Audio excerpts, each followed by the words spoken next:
నేపాల్ తరహాలోనే ఫ్రాన్స్లో భారీ హింసాత్మక ఘటనలు చోటు చేసుకుంటున్నాయి. దేశవ్యాప్తంగా ఆందోళనకారులు రోడ్లు దిగ్బంధించడంతో పాటు బస్సులను కూడా తగలబెట్టారు. ఈ నిరసనలు అదుపు చేసేందుకు పోలీసులు ఆందోళనకారులపై టియర్ గ్యాస్ ప్రయోగించారు. ఫ్రాన్స్ అధ్యక్షుడు ఇమాన్యుయల్ మాక్రాన్ సర్కారుపై ఒత్తిడి పెంచేందుకు ఆందోళనకారులు ఈ నిరసన చేపట్టారు. అయితే కొత్తగా నియమితులైన ఫ్రాన్స్ ప్రధాని సెబాస్టియన్ లేకాన్కు ఆందోళనకారులు తీవ్ర సవాలు విసురుతున్నారు.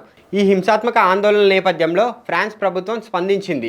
నిరసనలు మొదలై కొన్ని గంటల్లోనే దాదాపు 200 మందిని అరెస్ట్ చేసినట్లు వెల్లడించింది. రెనాన్స్ అనే పశ్చిమ నగరంలో ఒక బస్సు తగలబెట్టారని, దేశ దక్షిణ ప్రాంతంలో ఒక పవర్ లైన్కు నష్టం జరుగుతుండటంతో రైలు సర్వీసులు నిలిచిపోయాయని అధికారులు తెలిపారు.